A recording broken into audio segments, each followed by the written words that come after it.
Hi guys, good morning. Today is Wednesday. Ano na siya? Ano ba date ngayon guys? March 17, 18. March 18 na tayo guys ngayon. Yun, back to vlog tayo today. Matagal tayong walang mga update na videos dito sa channel natin. Ngayon guys, meron kasi ako ipapakita sa inyo bagong dating dito sa showroom. Ah, Itong unit na to guys is sakto sa panahon ngayon na medyo mataas. Hindi lang medyo, sobrang taas yung mga gasoline at saka diesel ngayon dahil sa nangyayari sa Middle East. Napapanahon naman guys na dumating itong unit na to para sa mga gustong bumili ng mga sasakyan, may service pa rin sila at makatipid. Ito guys, meron kami dumating Ion V, JC Ion V na full EV siya guys. Full EV. Ang kagandahan nito guys is nag-range siya guys ng 600 plus kilometer. Yun yung range niya in full charge battery. Yun guys is pakita ko sa inyo kung anong meron dito. Samahan nyo ako.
Yun guys, ito yung unit na sinasabi ko sa inyo.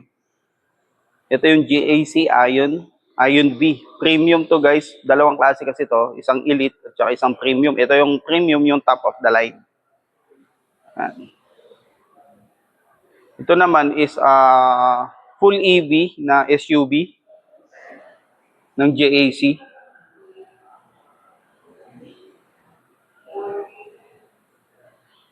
Yung guys, ipapakita ko sa inyo yung harapan kung ano meron dito. Yung design niya kasi, yung LED na headlight, kung napapansin nyo is, kinuha kasi siya sa T-Rex. T-Rex kasi yung ginagamit niya na model para dito. Tapos dito sa harapan, may mga sensors, yung mga blind spots at saka yung mga button na yan. Tapos, eto na sa gitna, ito yung Adigo radar. Yan, dalawa yan eh. Kaya minsan kung yung mga yung M2 at saka ito same kasi sila na merong ganyan sa harapan. Kaya yung sa meter cluster nyo minsan is nag-indicate yung check AAC. Yan, yun yung titignan nyo, baka madumi lang yan guys. It's either yan or yun nasa taas. Yan. Tapos may camera din dito sa harapan. Sa gulong naman, ito, yan, 19-inch na alloy rim. Yun guys, check naman natin itong driver side. Pasok tayo guys. Ito nag-automatic siya. Once na lumapit ka sa kanya at nasa yung transmitter, Naka-open na rin yan, naka-unlock na yung mga door. Tapos dito sa door niya, once na binuksan nyo, automatic guys, mag-on na rin yung system ng unit natin. Yan. Naka-on na yan. Pati yung electric motor. Bali yung start niya kasi guys is naka-integrate dito sa pinto. Halos karamihan guys ng EV, ganun siya. Tapos nandito yung control panel niya guys, control ng mga door. Normal, parang yung mga normal din ng mga sasakyan. Tapos yung sidings niya is leather. Speaker, yan. Inspired siya sa Adigo. Tapos yung speaker niya guys is nasa 9 speaker to, kaya maganda yung sound quality. Yung upuan naman niya is powered na. Yan. Tapos guys, yung upuan pala nito is meron siyang massage, both driver and passenger. Yan, meron equipped na siya ng massage, bali 8-way yung massage niya dito, bali mga button niya dito. 8 mode. Tapos ito yung meter cluster. Yan guys, so naka-aircon na yan. Tapos dito, yung pinaka infotainment niya guys. Maliban dyan, hindi lang infotainment yan, nandyan na rin kasi lahat guys ng control ng sasakyan na ito. Sarado natin yung pinto. Tapos dito is 50 watts wireless charging. Kaya mabilis na rin siya. In case na may mga phone kayo na equipped na rin sa compatible na siya sa wireless charging, yan. Sakto yan. Tapos dito, yung switch control, yan, lahat yan nandiyan. Lighting, yung ilaw ng cabin. Dito yung sinasabi ko sa inyo na massage. Dito yung massage niya. Ayan, yung mga selection guys. Yan. Yan yung mga selection niya once na gagamitin nyo yung massage. Dito, gentle, standard, strong. Ito yung mga preset. Yan din yun sa front passenger, which is dito sa tabi nyo. Tapos dito, consumption, driving assistance. Ito yung Adigo forward. Adigo kasi yung system na ginamit nito guys. Sa audio, lahat pati yung ADAS. Adigo yung ginagamit niyang tao doon, yung system. Warning braking. Kumbaga nandito lahat guys yung options, lahat ng mga modes ng sasakyan na adjustment nyo, lahat, pati pinto, lahat nandito. Auto hold yan. Tapos dito. Yan, window, nandyan din. Yan, system. Sound. Dito naman sa sound, nandito naman yung mga adjustment naman ng kumbaga yung equalizer, mga ganyan. Modern, retro, yan. Okay. Tapos, yan. Ito yung door, unlock and unlock. Nandito lahat. Ngayon sabi ko sa inyo, nandito lahat dito sa control panel, dito sa multimedia niya, lahat ng mga settings. Yan. CarPlay, equipped na rin siya ng CarPlay. At the same time, Android Auto.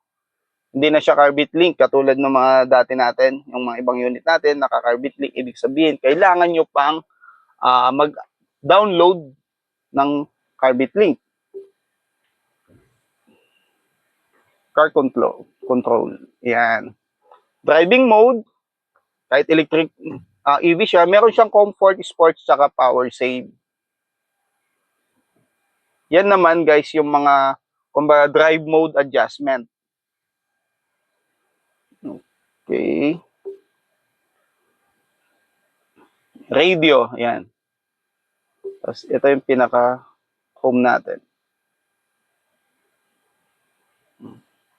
Tapos nandito na rin yung mga adjustment ng aircon guys. Andyan sa kung nakikita nyo, nandito lahat yan. Sa baba. Tapos dito guys is sa ano niya, yung compartment niya, meron ditong, pakita ko lang sa inyo guys ha, pasensya na kung medyo malikot. Ayan, meron din siyang USB charging dyan, tsaka Type-C, tsaka USB. Ano pa meron dito? Titingnan natin is yun, voice command guys. Meron tong voice command.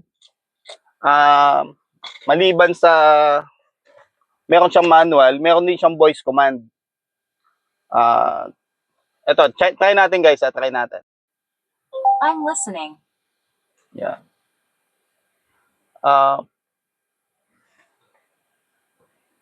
Open window. Okay, opening the driver's window. Close window. Okay, closing the driver's window. Ayan. Ito, naka-open kasi yung sunroof. I'll quit. Hey baby. Close sunroof. Shades is turned off. Ayan guys, oh. Nag-close na yung sunshade niya. Hey baby. I'll quit. I'm here. Turn on radio. Keep playing for you.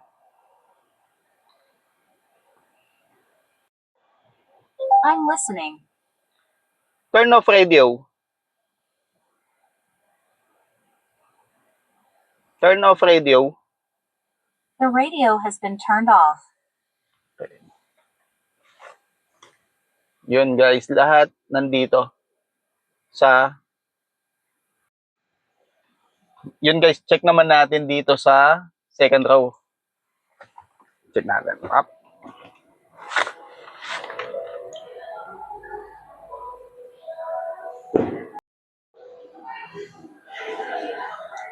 Yun guys, ito yung second row. Yan, maluwag to guys, oh. Leg room, sobrang luwag yan. Tapos, yung floor niya, guys, is flat na siya. Wala na siyang umbok sa gitna. Dahil nga, front wheel drive to. Yan. Yan. Ito yung leg room niya, guys, oh. Tapos, maliban dun, meron kasi isang adjustment dito. Ito. Pag inano mo siya, yan, nai-slant. Ayan, oh. Yan, nai-slant siya, guys. Tapos dito sa second row, andito yung aircon na adjustment. Tapos meron din naman siyang USB. Tapos etong pakita ko lang sa inyo guys yung ano, yung center console niya is ito yung fridge. Ito kasi guys is mayroon siyang freezer. Ayan. Ayan guys, oh, malamig yan. Ayan. Malamig yan guys. Yung control ng freezer naman, nandun din naman sa monitor. Halos lahat kasi ng adjustment natin is dyan sa monitor lahat. Okay. Tapos headroom. Yun nga, yung headroom niya guys is maluwag. Ito, ayan. Taas.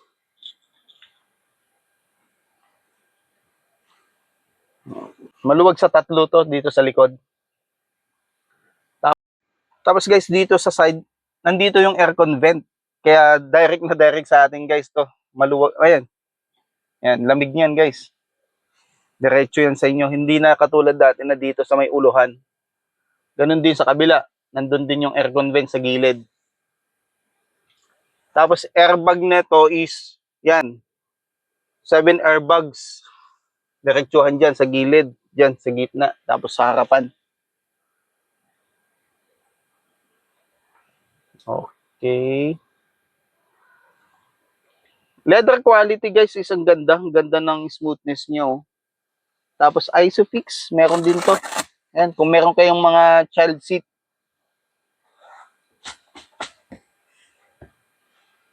Ganda. Ganda ng texture guys ng ano, leather niya.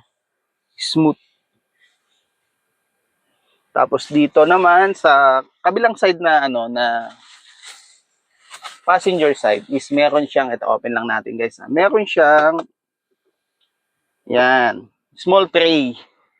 Para kung sakaling may gagawin kayo, may laptop, pwede mong gamitin diyan o kaya kakain. Yan. Dito, kunwari meron kayong gagamitin, may lagayan din to ng pen. Ito. Mag-study, may patungan kayo, may susulatan. Na may susulatan kayong ano, yan, magagamit nyo to.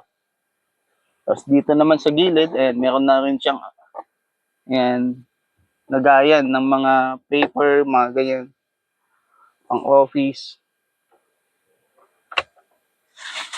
Sa kagandahan nito guys, itong unit na to is pwede mo siyang maging parang bed type. Kunwari magka-camping kayo, yan. Full flat lahat to guys yung upuan niya. Tatanggalin nyo lang tong headrest. Okay. Yun guys, tignan din naman natin yung sa trunk.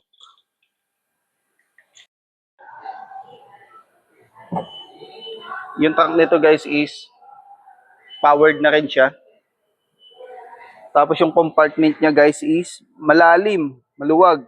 Although, ito naman kasi pwede nyo siyang ilagay dito. Mayroon siya kasing tray layer na trunk. Pwede mo kasing i-adjust yan guys. Ayan. Papatong mo lang dyan. Yun. Ito kasing purpose na to guys.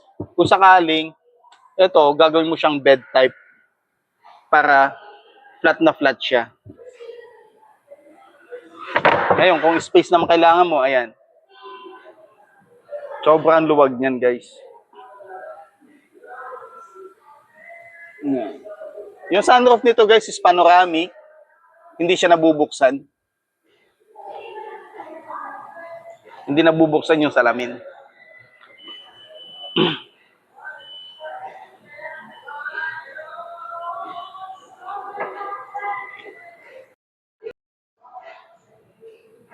Tsaka dito guys, nang isa kong nagustuhan dito sa design nito, ito yung roof rail. Ayan guys, oh. Ganda niyan. Pwede kayong maglagay yung mga karak. Ayan, oh. Matibay naman siya, eh. Ayan. Para additional support na rin dyan sa bubong kung sakasakaling alangan kayo dito sa salamin. Ayan. Diba? Ang ganda ng design ng roof rail niya guys, oh. Futuristic at saka sporty type yung roof rail. Okay. Isang pasada lang tayo guys dito sa likod, sa loob niya. Ayan. Ayan guys, meron siyang ilaw. Ayan. Ambient light. Tapos, ito yung guys yung sinasabi ko sa kanina na meron siyang up to 120 watts na lighter. May console din dyan. Powered na rin yan, pati yung driver side, as passenger side. Ayan o, simpleng-simple lang yung ano niya, pero napakaganda. Napakaganda yung design. Tsaka maganda yung mga stitch. Yung mga quality talaga yung ano.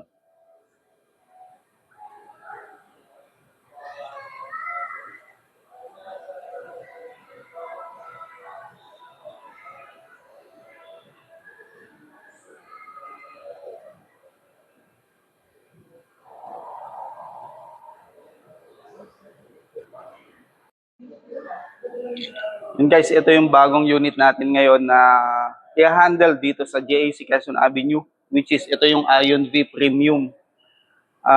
Ito yung tinatawag nila na JAC, 1 JAC na kasi nga hawak na rin natin yung Ion at saka Hiptik. JAC, Ion at saka Hiptik na yung mga ibebenta natin ngayon dito sa Pilipinas. Ito guys is ano ko lang sa inyo yung presyo. Start ng price kasi nito yung top of the line is 1698 sa ngayon. Tapos yung base variant naman is 1498. Sa ngayon guys is meron siyang discount sa cash na 100,000 ngayong March. Kaya if ever na gusto nyo mag-avail or order nito, ayun, tumatanggap na kami ng reservation guys dito sa unit na to. Kaya yun, habang mataas ang diesel at saka mga gasoline ngayon, ito na yung panahon na mag-upgrade tayo ng EV. Dahil bakit kanyo guys? Kasi ang EV ngayon is mas malaki yung benefits tsaka investment. Ito yung tinatawag na investment din kasi minsan dahil Ang EV is, unang-una, once a year ka lang kayo mag-PPMS. Walang masyadong mini-maintain dito. Ang alagaan nyo lang is yung battery. Yung battery naman is kung proper naman yung paggamit at saka every 2 months is i-charge nyo siya para hindi siya yung tinatawag na long storage, hindi tatamaan yung unit natin, yung battery. Kung sa mga nag-aala naman na sumabog or ano yung masusunog, hindi. Kasi sa test naman nito, kahit na binabaril na nga, tapos inaano, sobrang tibay yung battery niya. Yung battery pala nito is lithium ion na magazine type. Kaya sobrang tibay. Yun guys, hanggang dito na lang. Tapos sa sunod na vlog naman yung ibang mga pinaka technical na specs naman nito ay tatakal natin. Yun, maraming salamat. Hanggang sa muli. Bye-bye.